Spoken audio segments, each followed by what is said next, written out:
Pee-wee, I'm sorry I missed you today, man. Oh, you look busy. Ladies and gentlemen, it's Tuesday night. It's time for the Coach Brew Show. All right. Coach Brew, another Tuesday, another win last Friday. Let's start there. Let's talk about the Woodlawn win. Certainly very proud of our guys. I thought we played well. I got a chance to play a lot of guys on our roster. That's always a great thing. And what is that? Five in a row for us now? Yes, sir. 5 in a row since Acadiana. Yep. So certainly very pleased with our guys, and the fact that we've asked them to get a little bit better each week, and I think they're doing that right now, and just pleased with the win, man. We came out the gates rocking and rolling, and kind of got a good lead and worked with that the rest of the night, and we're efficient in what we were doing. All right. Well, you had a running back who ran for 200 yards. Right. You have another running back who is our Farm Bureau Player of the Week. Why don't you talk a little bit about him? Yep. Ja'Carrius Johnson's our Player of the Week this week.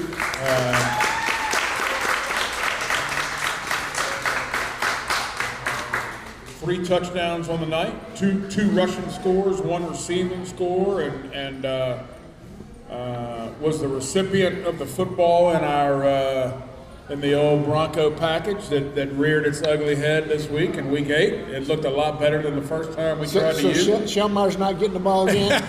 Nope, not going to happen.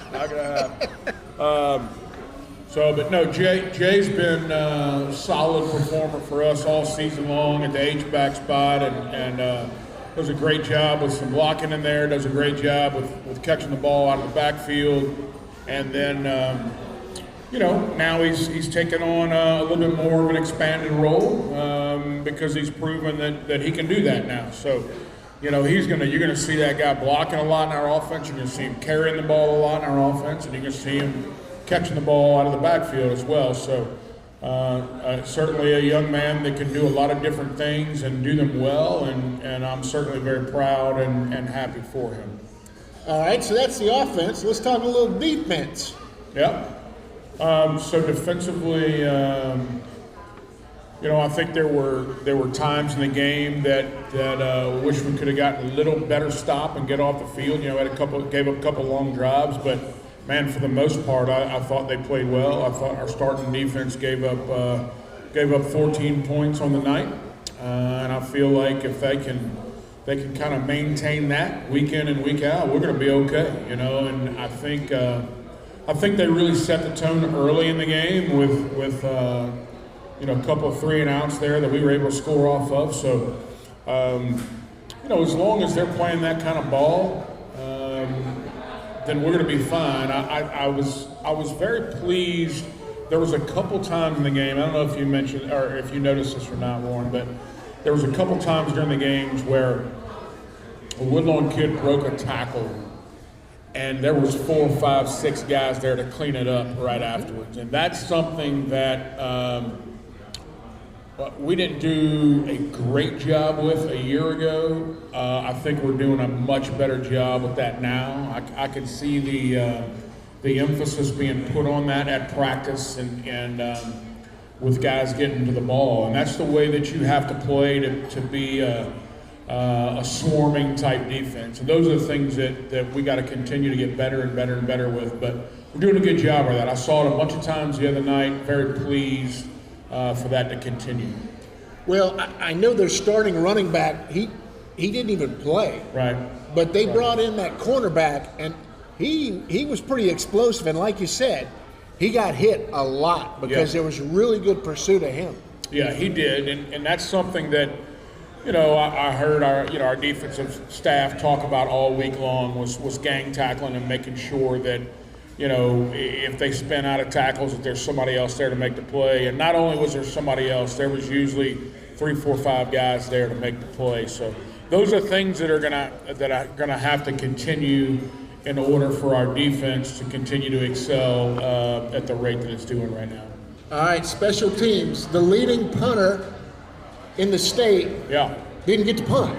Can't mess that average up if you don't punt, you know what I mean? I'd like to go ahead and keep that trend rolling this week if possible. That same said punter, Raphael, goes out there and kicks a 47-yard field goal in the fourth quarter. Certainly very proud of him for that, and we needed that. We needed that confidence builder to run our field goal team out there. I heard y'all up in the booth, you know, old Thomas, what are we doing? Why are we kicking a field goal here? What are we doing? That was Thomas, not me. Everything's calculated, baby. Everything's calculated. We needed to see that. We needed to work on that. And in fact, I told Kenny Langlois on third down, I said, hey, look, don't try to gain a bunch of yards on this play right here. And he goes, what? What are you talking about? And I said, I want to kick a field goal. He goes, you've lost your mind. We're trying to get the first down. Just don't put it on the right hash. Right. So had an opportunity to go out there for a 47-yarder, and he drilled it. So, you know, those are the things that, like I told our guys, those are the things, they didn't matter in the Woodlawn game, but they'll matter sometime down the road when it's much more important and a much tighter game. So certainly very glad for our guys to have that opportunity and for Raphael to go out there and split the uprights. All right, Coach Brew, the offense, unstoppable with the exception of right at the half. You were pretty frustrated with the offense and the defense at the half. Yeah, our last two series I wasn't real pleased. I think we got stopped on an outside zone call on 4th and 1. Ended up losing yardage on it. We just completely blew the blocking scheme, so I wasn't happy about that. And then we went 2-minute. You know, I knew we got the ball back with like 20-something seconds, so I knew it wasn't going to be, the percentages were not high for us to get points out of that, but we still had an opportunity to do so. You know, was it a holding call on the receiver out there? Yeah, it was a holding call, but you know, it is what it is. So I thought we'd set ourselves up right there at the, whatever that was, the 40-yard line. I had one timeout left. There was 3 seconds on the clock.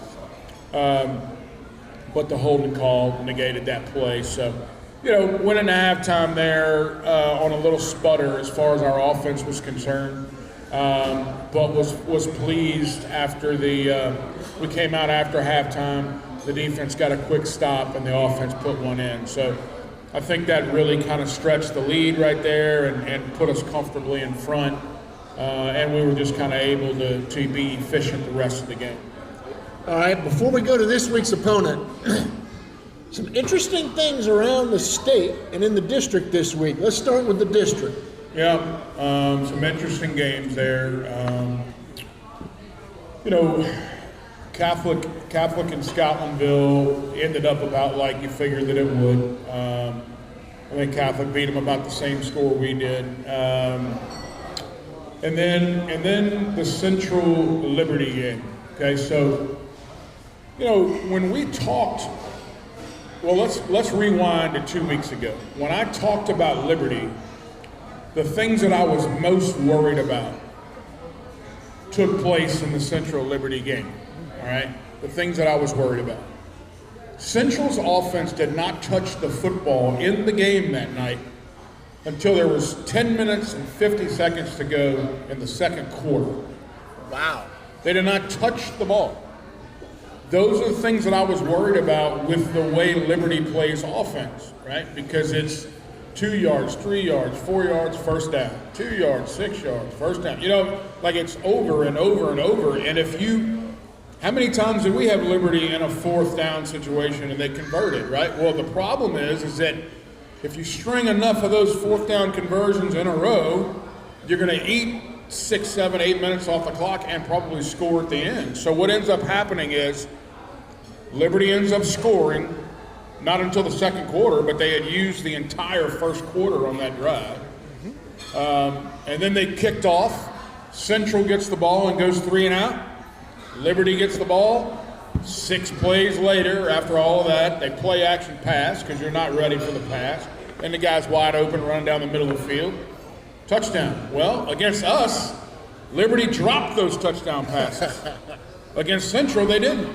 So now it's 14-0, and everyone's looking around going, well, wait a second. Liberty's not supposed to be good. Well, it depends on what takes place when the game is happening. Central had an opportunity to score right before half and couldn't get it in, so it's 14-0 at halftime. Well, they went in and regrouped, and after that, they scored 35 unanswered, right? So, in our district, you never know what's going to happen. There's some teams that are good enough to beat you if you're not prepared to do what you need to do. And I'm not saying Central wasn't prepared. I'm just saying that particular night, Liberty did the things they had to do early on to get a lead. And then, of course, our game with Woodlawn. So, it comes down to week 9 and week 10 now. Catholic plays Woodlawn this week. Liberty plays Scotlandville, and of course, we play Central. So, across the state, still got some interesting stuff going on up north, right? With Ruston traveling down to play Ash and getting beat 40-36, I think was the final. You said they were good. You've been talking about Ash. Yeah, Ash has got a good football team this year, and I think Thomas Bachman, who's the head football coach there, he's a good ball coach. I mean, his father won multiple titles at Evangel and Calvary. His brother is a state championship coach in Texas right now. He's trying to break through with a state title in Louisiana. He's made the finals. He's made semifinals, I think, twice. So, that's a football family there, and he's doing a great job at Ash. He really is. Ash is not a place that has traditionally been a football powerhouse. Powerlifting, yes, multiple state titles, but not so much on the gridiron. So what he's doing there is really, really impressive. And to beat Ruston, who was nationally ranked and number one in our state for quite some time, to beat them this past week is impressive. Everybody's talking about Ruston right now and what's going on up there and all those kinds of things. Ruston opens up the season in Arkansas with the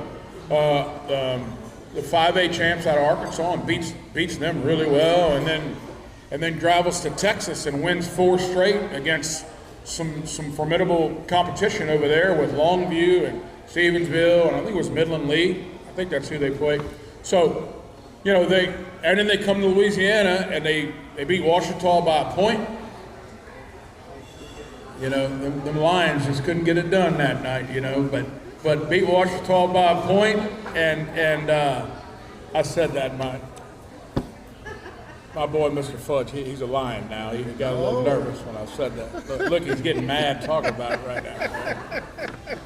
But anyway, they beat Ouachita by a point. They lose to Neville and then now lose to Ash, and everybody's like, oh my God, maybe they're not any good this year. No, I assure you, they're very good this year.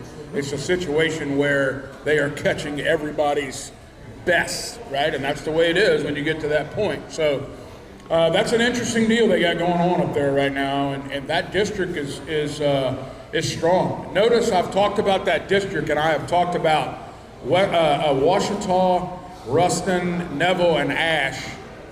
Oh, by the way, the Rebels are not being talked about, right?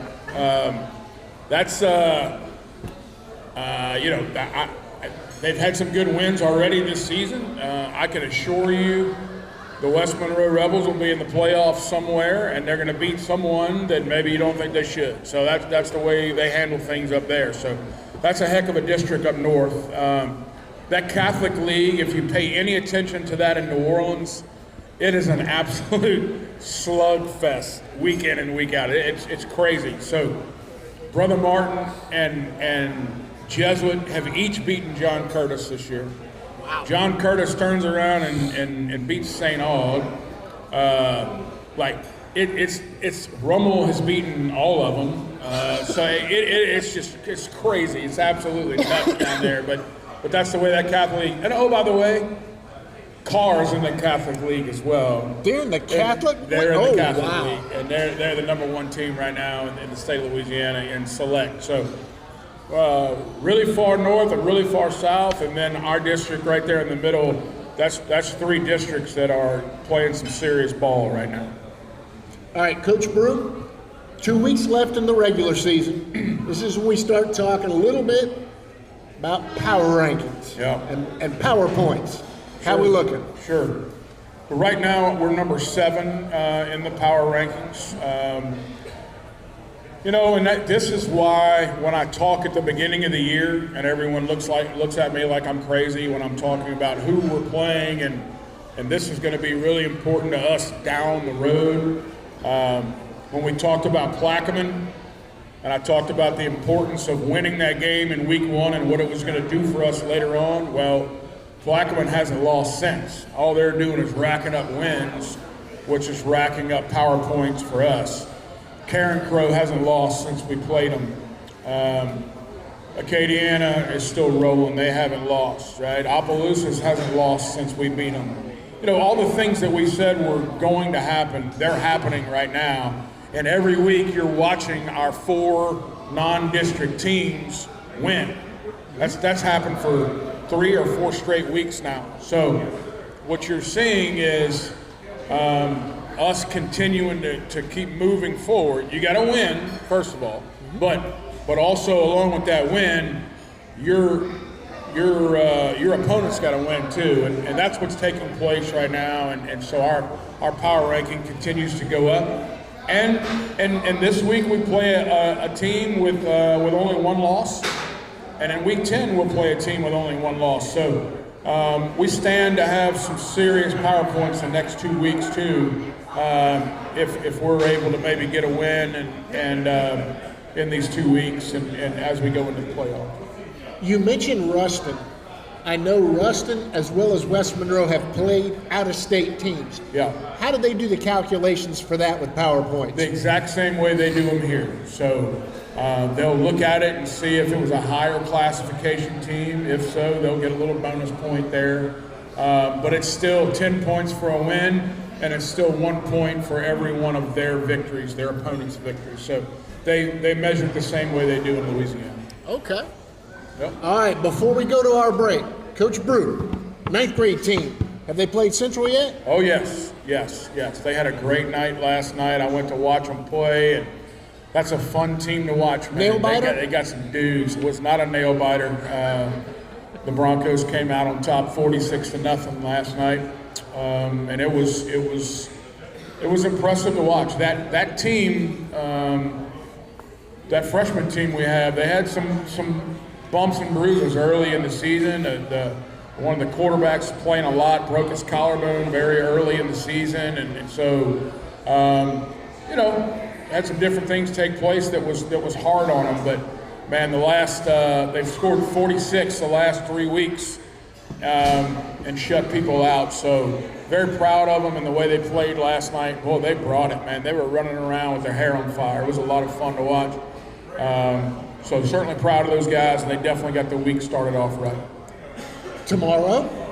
Yep, tomorrow our JV team plays Central at home at 6 o'clock, going for our 3rd straight undefeated season, if we can pull that off. Wow. And I'm excited. I give our guys an opportunity to win a district championship at the JV level, and I told them last week, I said, in your career as an athlete, you just don't have many opportunities to play on an undefeated team, right? It's hard to do, and our guys have done what they're supposed to do all year long and have played really well at the JV level and have an opportunity to try to close the season out tomorrow. So we're really excited about that. 6 o'clock in the Corral should be some fun. All right, we're going to take our first break. We got lots of questions, so we're going to do a drawing, Miss Diane. When we come back, our Farm Bureau Player of the Week, Jacarius. I get it right that time? Let's just call him JJ.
the week, Jacarius Johnson.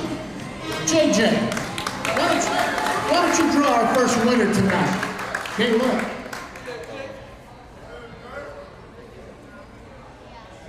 Gable. Who? Gable Brewer.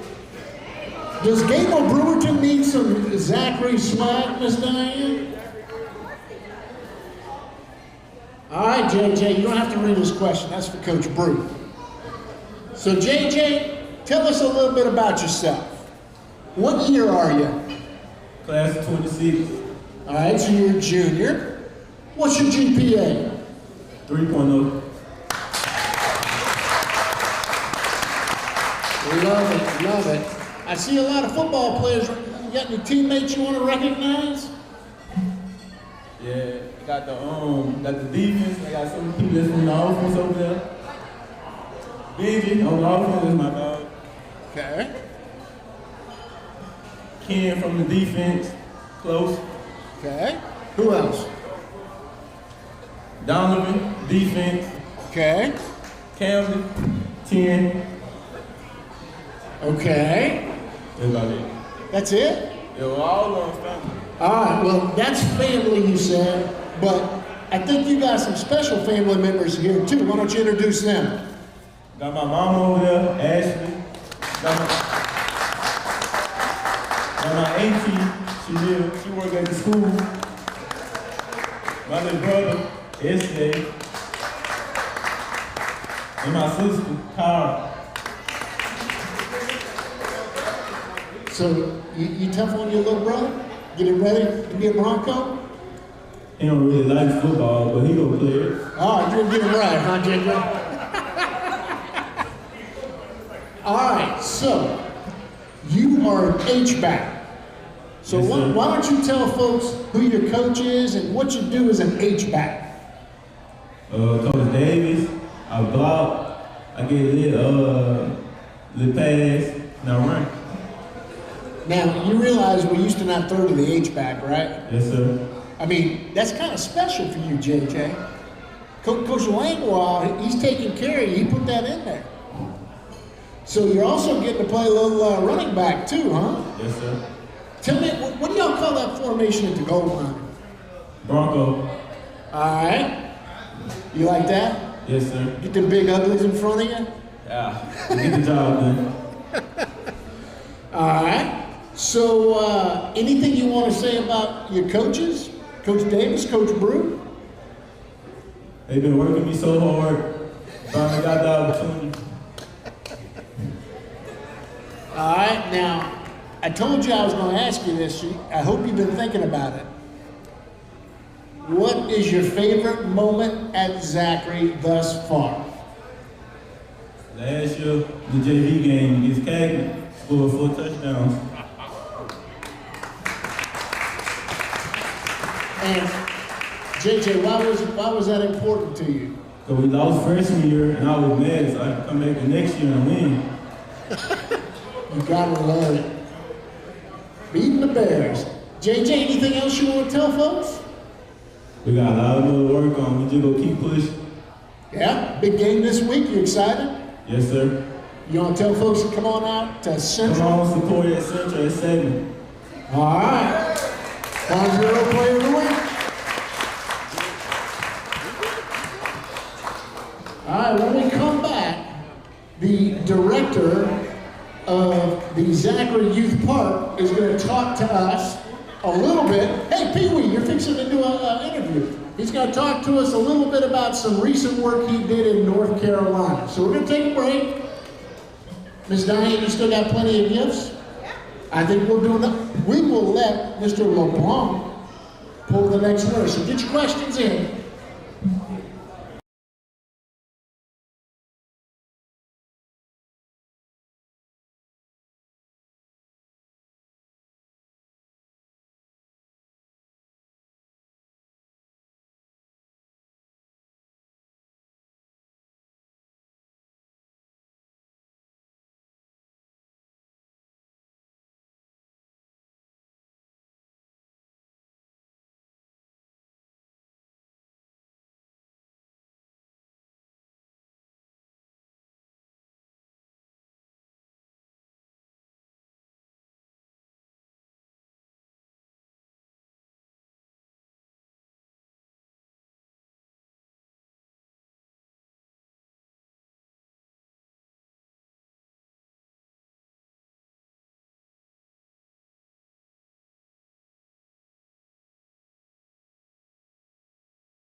We have a special guest tonight. Pee Wee, introduce yourself. Pee Wee LeBlanc.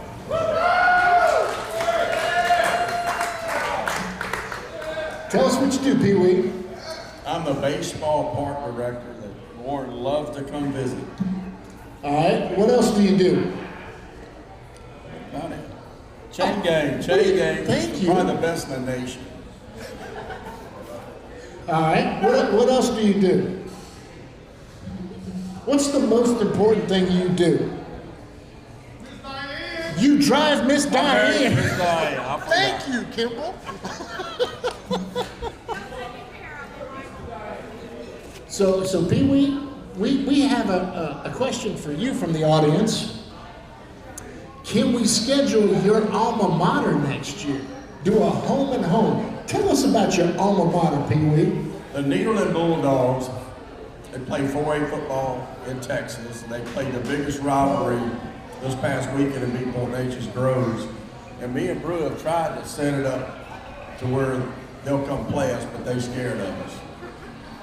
Talking Nice. about Needland scared of Zachary.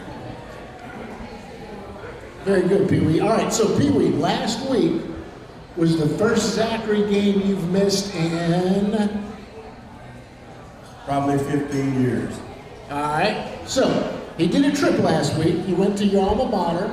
Did they like honor you at the half or anything? No. Did the crowd do a standing ovation? Never knew I was there. Okay, and then you went to the A&M game, which was a great experience, right? Very ugly, yeah. All right, but that's not what we want to talk about. I want to talk to you about the trip you took to North Carolina. Tell us what you did, who went with you. Give us as many details as you can. We took off here on a Monday, I guess, and drove to North Carolina, Asheville, with 750 pounds of meat. We cooked for 1,000 plus people, I guess, but we went down there to bring supplies, and we got there at 10:45 that night, stayed in the church, got up at 5, cooked the next day, and drove back 4 o'clock the next morning. Or the next afternoon, we drove back. Okay, who is we? David McDavid, That would be our mayor, right? our mayor, our police chief, our fire chief, Danny Kimball, Darrell Lawrence, Ty. There was 14 people. We had Andy, Mike Anderson and Andy Castello did all most of the cooking. We were just kind of keeping up with them. Okay, whose idea? Whose idea was it, Pee Wee? That was the mayor, McDavid. All right. Tell me, how appreciative were folks? They were unbelievable. Little town was like Mayberry, real clean little town, happy. People were real happy to see us. Are you thinking about going back? Going back 13th, 14th, and 15th to bring in more supplies. Y'all cooking again? We were cooking again. All right. Anything else you want us to know? Tell us what's going on at the baseball park these days, Pee Wee. Got about a 140 game weekend coming up this weekend, girls softball.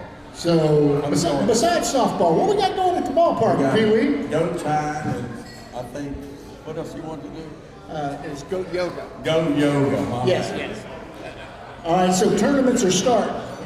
We got 2 more tournaments to finish this year. We'll be done. All right, so the tournaments, 2 more tournaments, then you won't have tournaments through Till middle of February. middle of February. So Pee Wee, you work a 40-hour-a-week job Monday through Friday. And who does the tournaments? Cowboy Kyle Landry. He's been working on for me. That's bull. I know you do the tournaments too. Anything you want to tell us about what's going on at the park, or anything No. new and exciting? Need to take care of business with Central and go be Catholic. Oh, very nice, very nice. All right, Pee Wee LeBlanc, thank you very much. All right, when we come back, Pee Wee, Let's go back. oh yeah, you got We got a new winner, Ruby Crowder. Crowder. Right there.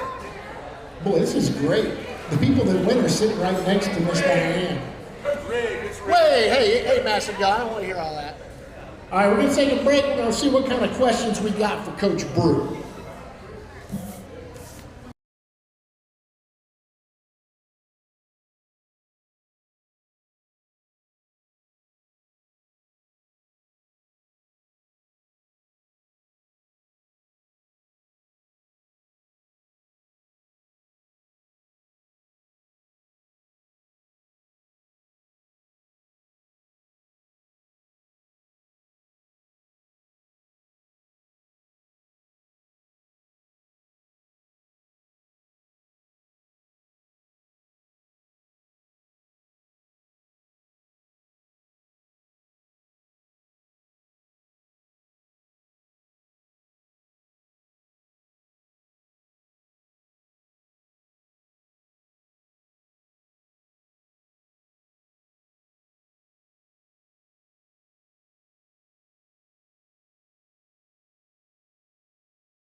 at Ask Coach Brew. Coach Brew, I'm gonna throw the same question that I threw to Pee Wee about Nederland, trying to schedule teams in Texas. I mean, we got a totally different non-district schedule this year than we had previously. What are some of the issues with scheduling? Scheduling becomes difficult when you've had some success, and it's the PowerPoint game, right? So everyone's looking for the magic formula. You're looking for someone that you can beat, and that they're going to win a bunch of games, right? I mean, like, that's what everybody wants, right? So, and I understand that, and we've had a lot of success over the years, and so it makes it difficult to schedule games. And people have asked me this year, my goodness, why did you schedule who you scheduled? And I said, well, it was more out of a necessity for games than it was anything else. I mean, I can promise you I was not scouring the Lafayette countryside, wanting to play games over there, but it just kind of is what it is. With the exception of the Acadiana game, I wanted to play that game, and Coach McCullough and I had talked about it early in the spring about doing that. I just think they do a good job over there, and you know what you're going to get every year when you play those guys. So I certainly would not be opposed to an out-of-state game. We've done it before. Played teams from Mississippi. We played teams from Florida. Although I've tried to permanently get that one out of my head, but it is what it is. You got to do what you got to do sometimes. So when we took the job, we talked about chasing some national rankings sometimes, and we've 4 of the seasons that I've been here, we've finished up ranked in the top 75 in the country. So. I would like to get back to doing that. I'd like to get back to winning some state championships regularly, and some people would say, you're spoiled, you just won one in 21, right? Well, that's not enough, right? I won one now, right? So, but when you do that and you win them often, you start garnering those national rankings that comes with that. So, I'm certainly not opposed to that. Pee Wee and I have talked about that a couple times. I know he's made some phone calls to East Texas, and that may be on the horizon. You never know. All right, we have quite a few jersey questions. Right. It took them long enough. If you recall in previous years on the Brew Show, week 2 we get the, hey, we're going to win state championship this year? Right. And then there's the jerseys. Somebody wants to know if we can wear pink with our jerseys on Friday. Wear what? Pink. No, we did that last week. We got all that taken care of, so we'll be in our visiting attire and ready to roll. I'm good with that. And the red jerseys make them go away too. Anyways, a question: what are your favorite jerseys? What's your favorite look? Yeah. I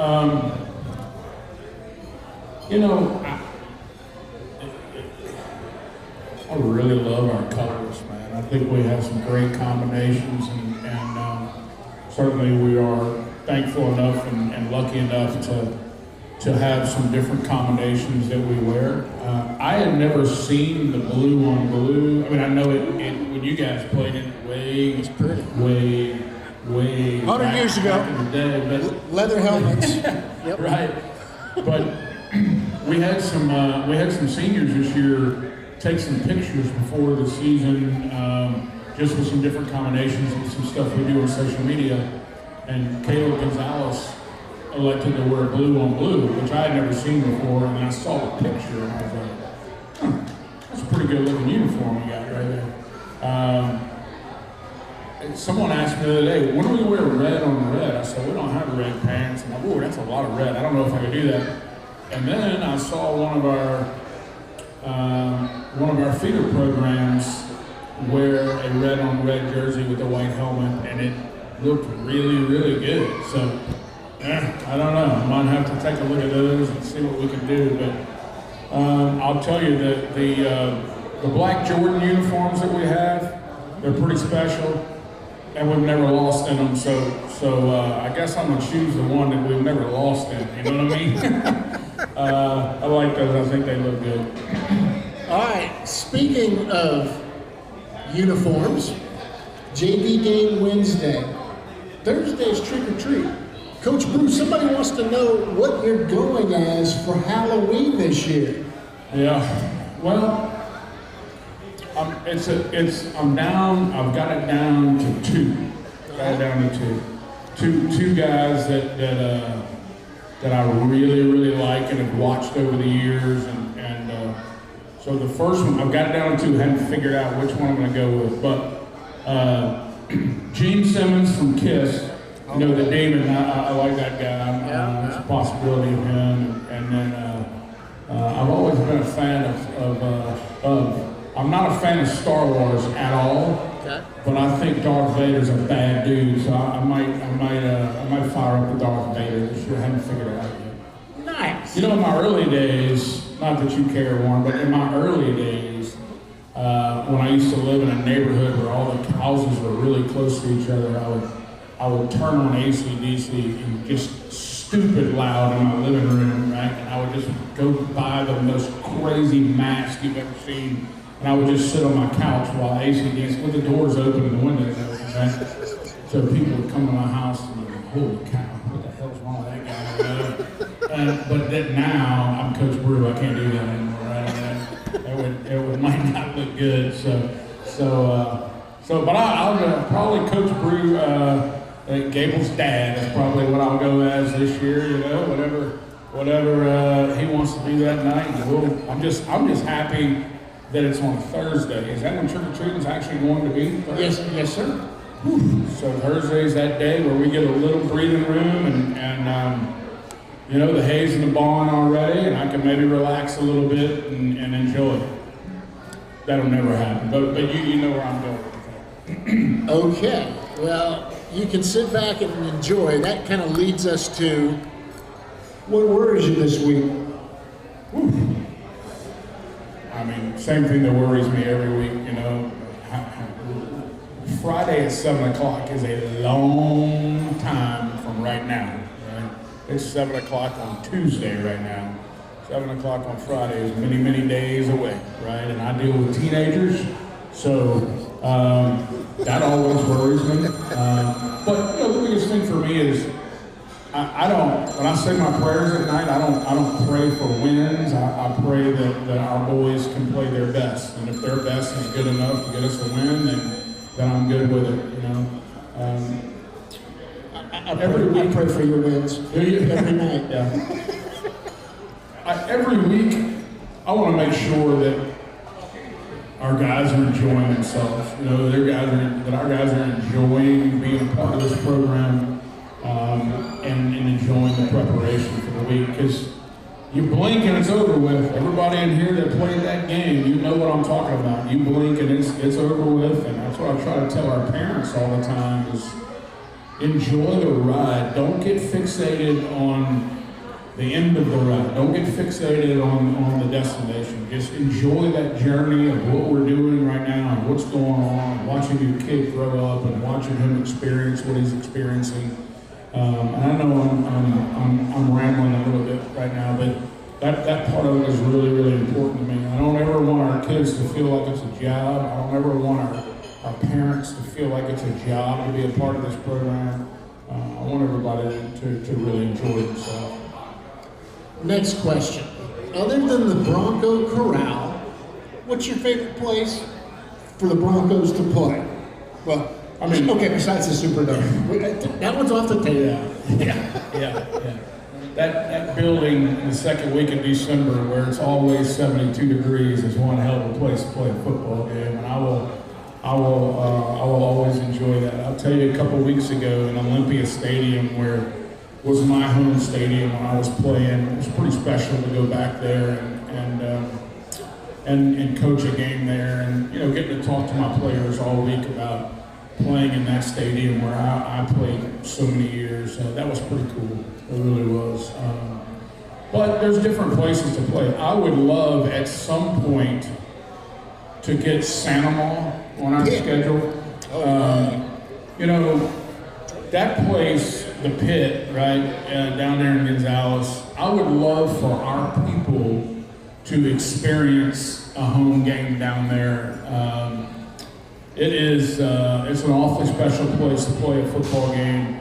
There's no track around the field, so the stands are just right there on top of the field, and those people start tailgating at noon, and it doesn't matter what their record is. It really doesn't matter. Every Friday, it's the same thing, and you know, they're in the other 5A district, and you know, so it'll never be a district game, and we've only got to hook up with them one time since I've been here. It was a playoff game, and I would love for that to be a year in and year out deal, because I'm gonna tell you, that's just a lot of fun to go down there and play in that place. And boy, to get there, you gotta travel down this road that follows a bayou and get back. It's awesome. The smell of jambalaya everywhere, and boy, just what an awesome place to play a football game. And, you know, we're gonna try to make that happen. All right, Coach Brew, we got a couple more questions, but let's take care of some business. Central this week. Yep. They've done some renovations to the stadium, but the visitor side is still the same size. So if you want a seat, get there early. Am I right? Yes, but I think it's actually a little bit bigger. The last time that we played there, did the visitor stands expand all the way down to the end of the field to the right? Because it does now. Okay, it does good. now. We played there last night, and I got a chance to see it firsthand. Looks like there's a few more seats there. But you know how big our band is. Our band's going to take up a bunch of seats there. So if you're planning on coming to the game, get there early, because it's going to be a packed house. I'm hearing Central is expecting record crowds this week. You know, they're having a hell of a season, and you know, this is Zachary's coming to town, so should be a fun night. Central alum Kyle Morris, he's cooking 3:30 over in Central. Yeah. Yep, folks are welcome to come tailgate. According to Hitman, Kyle, if it's not true, talk to him. Other things, Coach Brew, I understand DeVecchio Ruffin is up for WBRZ Player of the Week. DeVecchio Ruffin is up for the Advocates Player of the Week this week. When I left school today, he was leading by 1 percentage point over I think the running back from U-High, maybe. But they're not. DeVecchio's numbers were much better. So if everybody can hear me right now, I'd love to see you go to the Advocate and vote for DeVecchio. He had a career night for him the other night with 3 touchdowns. His official number was 229 yards rushing. So he had a tremendous night, and our offensive line, you know, blocking for guys that had 6 touchdowns, right? Carries had 3, and DeVecchio had 3. And, it was an awesome night for our offense. All right, next question. This is not a coaching, this is a player question. When you were a player, Yes, sir. what was your best game, and why was it your best game as a player? My best game as a player.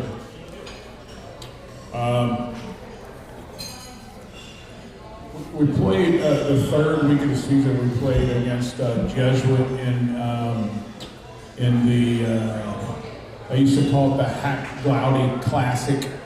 That was in the New Orleans Superdome. And I played really well that night, and it was I played against as a linebacker that ended up going on to play at Southern Miss, and he's an intense guy, real intense, and made a ton of plays. Not that night, but usually he made a ton of plays, and he ended up getting removed from the game about the start of the 4th quarter. I talked to him a little bit that night, and he ended up losing it, and they had to remove him from the football game. So I enjoyed it. So it was a pretty good night. But the greatest atmosphere that I ever played in my junior year, we had to go up and play Washita, who was the returning state champions in 1990, and it was. I'll never forget eating at Piccadilly for pregame meal in Monroe, Louisiana, and You remember the little things where you put the quarter in and you pull the thing down and get the newspaper out? So I opened it up and the front page said, "The University of Washita welcomes Catholic High School." And they were good. They were really, really good. Returning state champs, and their season ended that night, and it was a pretty good night for the old Bears, and I'm sure Mr. Phillips likes that story too. But you know what's crazy? I was telling somebody this the other day.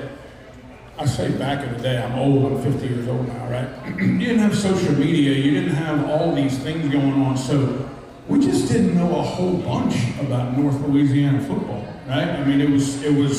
We knew that they always won the state championships up there, and one of those teams up there would win it every year. But you didn't know a whole bunch about it. There wasn't a whole bunch of information. Now it's you pull your phone out, and you know everything about everybody, right? So it was certainly a special atmosphere to play in. Washita's got beautiful facilities up there, and a big glassed-in weight room that was overlooking the field. And in that day and age, nobody else had that. You know, it was a beautiful place to go play a game. So, but certainly some great experiences back in the day. All right, let's go back to some of your former players. Can you talk about the current success of the program alumni at the next level? Ooh. Is Eli undefeated still? We only have 5 more minutes in the program, but I will certainly talk about a few of them. I think some guys are having some great success. You know, just past Saturday when you watch LSU play, I know Trey Dez had a couple of catches in the game, had a touchdown that eventually got called back or scored in the next play, I think. And Chris Hilton's back off of injury. You know, he got several reps the other night against Texas A&M. I saw Kylan Jackson in the game get a few reps there as well. Eli Holstein, who's the quarterback at Pitt now, they are still undefeated for the first time since I think 1981, I believe. Dan Marino. Yeah, Dan Marino, a pretty decent little quarterback they turned out up there. You know, so when you're getting comparisons to that guy, it's pretty awesome. You know, Eli calls me every week. We still talk every week, and we talk about different things as far as where he is and staying level-headed and understanding that as good as you're playing, you lose next week and you don't play well, all of a sudden you're an idiot. You forgot how to play quarterback. Right? That's the way the world works. So just trying to give him some words of wisdom. I think he's having a great season. He's enjoying it. But we got guys playing everywhere. I mean, it is awesome to get the weekly updates of who's doing what and where, and it's an awesome time right now to be a Bronco, no doubt about it. All right, let's close it out. We got a big one. Yeah. Friday night's huge. Yep. It is a huge football game on Friday because it's the next one on our schedule. To be perfectly honest with you, I think if you ask our guys and you ask the people inside our program, they'll tell you that our goal is to make sure that we still have 7 games left on the schedule, right? And we're closing out week 9 and week 10, and that's the thing right now that people have to understand. The biggest goal that I have right now as a head football coach at Zachary is to make sure that this week we play this much better than we did last week, right? And that's, to me, that's of the importance. I totally understand the rivalry between Zachary and Central. I say I totally understand it. Maybe I don't, but I think that there is a heated rivalry there. It's always a lot of fun when these two teams hook up, and this year we get to go to their house and play the game, right? And next year they'll come to our place. So that rivalry that exists there between Zachary and Central is an intense one, and I have a lot of respect for their head coach and their coaching staff. Those guys are friends of mine, and I think it's going to be one of those Zachary Central games, right? I mean, last year was a one-score game, and I don't expect anything different this year as far as the intensity is concerned and the effort and the energy that both sets of kids will play with. So I'm just hoping that ours is enough. We can go out there and play well. Let's go get it done and try to be 1-0 after this week, and that's what we're concentrating on. As far as our fan base is concerned, I hope that a lot of our fans got their breath back about them and are nice and relaxed now, that maybe some of them took a week off last week and didn't see the Broncos play. So I'm hoping they were just getting geared up for this week's game and make that short trip down Main Street and head into Seatown and cheer on our boys for a little victory. It sounded like a golf match last week in the old corral. We can't have that this week, right? We gotta have some energy. We gotta have some energy. I'll close out with this. I say this, I don't know, every now and then to close out the Brew Show, but I want to make sure I say it enough to where it resonates with everybody. I take a great deal of responsibility in being the head football coach at Zachary High School, and I think it's a wonderful place to raise a family. I think it's a wonderful place to work, and I use the term work very lightly because what I get to do for a living is work with some tremendous young men, and I get to work with tremendous parents that support us. Watching the freshmen play last night and watching the Central stands, the stands at Central High School filled with Zachary Bronco people supporting our freshman team playing last night. It was pretty awesome to see. When I left the game with about 2 minutes to go, and I thanked our crowd that was there last night for supporting those young Broncos, and it gave me a great sense of pride as I was walking out of that stadium, knowing the way that our kids had just played and knowing the support that we continue to get on a weekly basis. I think our kids feed off of that.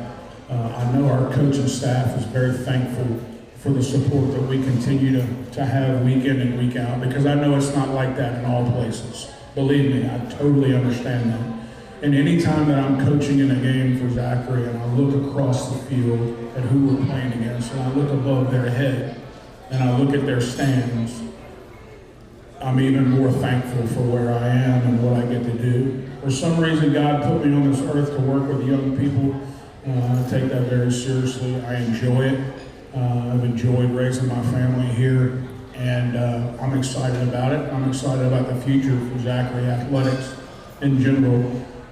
It's a great place to be, and I can promise you, as long as I'm here, we're going to continue to chase greatness. I mean, I think that's what we have to do, and we owe that to our kids and to our parents and to our community supporters. So that's a promise. That'll continue to happen. Thank you so much for the support we always get. Can't wait to see everybody on Friday night in Central. Let's go get it done. Go Broncos.